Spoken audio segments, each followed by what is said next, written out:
नमस्कार दोस्तों, मैं सतीश अग्रवाल आपके अपने YouTube चैनल लर्निंग अड्डा पे आप सभी का स्वागत करता हूँ। राम राम, जय श्री राम, सत श्री अकाल, सलाम, what ever you feel connected with. तो इस क्वेश्चन की सीरीज़ में मैं 10 क्वेश्चन लेके आया हूँ जो कि MCQ फॉर्म में है और कैश फ्लो चैप्टर से बिलोंग करता है। तो हम लोग अपने क्वेश्चन की तरफ बढ़ते हैं, जिसमें क्वेश्चन नंबर पहला आपकी स्क्रीन पे ये रहा। Question number first, cash flow statement is prepare for financial planning of. Cash flow statement की फाइनेंशियल प्लानिंग किस पर्पज से बनाया जाता है? क्या लॉन्ग रेंज का होता है, मीडियम रेंज का होता है, शॉर्ट रेंज का होता है या फिर वेरी लॉन्ग रेंज? तो आप कह सकते हो कि ये शॉर्ट रेंज का होता है। Okay, option number C is correct answer. Okay, now move on next one, question number second. Question number second, which of the following is a source of cash? Cash deposited into bank, cash withdraw from bank, sale of goods costing 10,000 rupee for 8,000 rupee, sale of marketable securities for cash. So now your option is option number C, sale of goods costing 10,000 for 8,000. Okay. Question number third, which of the following is not a source of cash? कि इनमें से cash का source कौन सा नहीं है? Issue of share. अब आप ये बताओ, शेयर इशू करोगे आपके पास पैसे आएंगे, तो ये सोर्स है।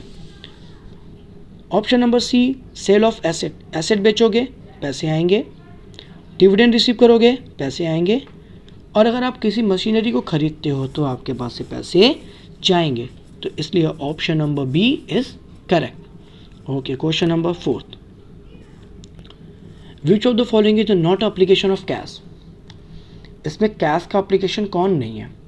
इंक्रीज इन डेप्टर, ऑब्वियस सी बात है, डेप्टर इंक्रीज होगा तो हमारे पास उधार सामान लेके जाएगा, ये है। इंक्रीज इन इन्वेंट्री, अगर इन्वेंट्री बढ़ेगी तो भी हमारे कैश को इफेक्ट करेगा, हमारे पास से जाएगा। और अगर increase in bills payable means creditor, अगर मैं किसी से उधार लेता हूँ तो हमारे पास कैश आएगा। इंक्रीज इन प्रीपेड एक्सपेंसेस, अगर प्रीपेड एक्सपेंसेस पे कर रहा हूँ ज़्यादा तो भी जाएगा।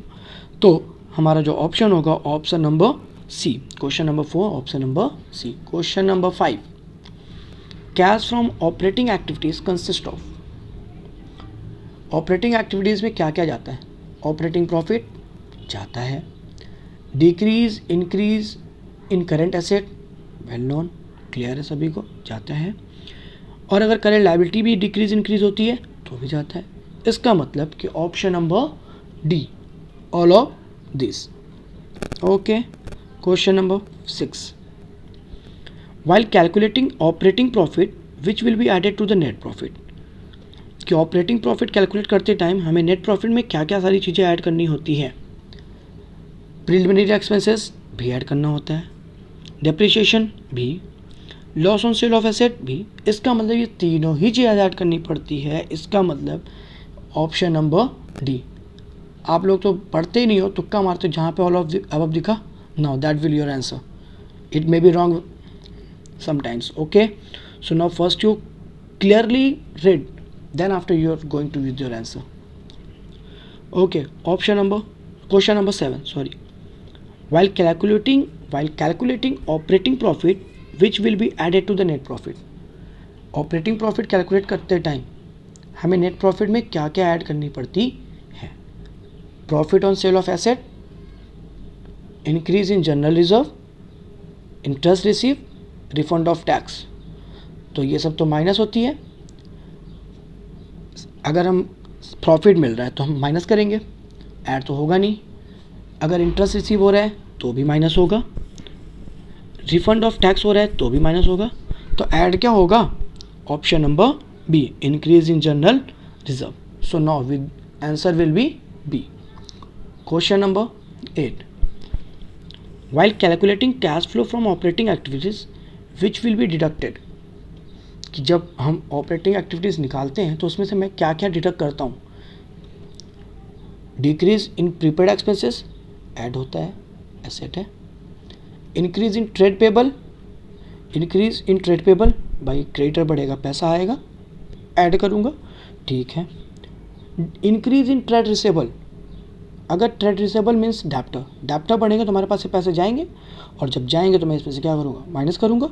ओके, तो ऑप्शन हमारे मिल गए, ऑप्शन नंबर सी। लेकिन फिर भी ऑप्शन नंबर डी पढ़ लेते हैं। डिक्रीज इन ट्रेड रिसेबल, अगर ट्रेड रिसेबल डिक्रीज होते हैं, हमारे डेप्टर कम होते हैं, इसका मतलब हमें पैसे वो दे रहे हैं और हमारे पास से पैसे आ रहे हैं। So now your answer will be option number C, है ना, समझ आ गया क्या? Okay, very good. Question number 9 आपके स्क्रीन पे ये रहा। While calculating cash flow from operating activities which will be added, इनमें हमको ऐड क्या करना होगा? इंक्रीज इन इन्वेंट्री, भाई इन्वेंट्री हम खरीदेंगे तभी इंक्रीज होगी और हमारे पास से पैसे जाएंगे, और जब जाएंगे तो ये माइनस होगा।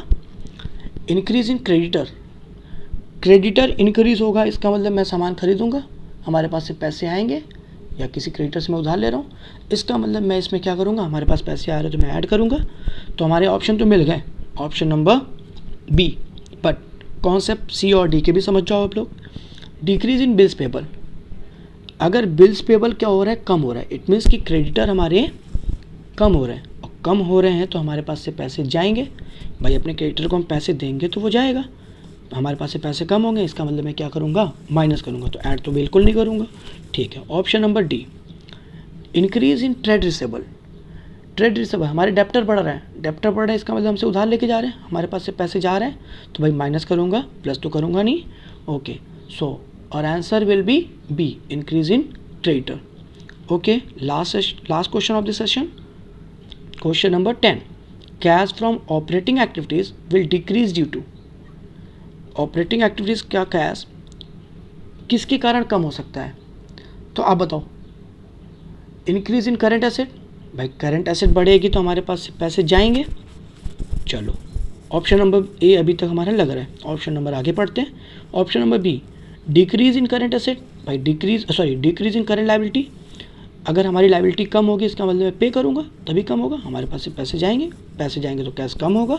ओके, तो दोनों ही मिल रहे हैं, तो option number C, neither of the two, नहीं भाई दोनों हैं, तो option number D, both A and B of the above, मतलब दोनों ही केस में अगर हम एसेट खरीदते हैं तो भी हमारे पास से पैसे जाएंगे, और पैसे जाएंगे तो कैश कम होगा और डिक्रीज होगा, और अगर हम लायबिलिटी अपनी पे करते हैं तो भी हमारे पास से पैसे जाएंगे।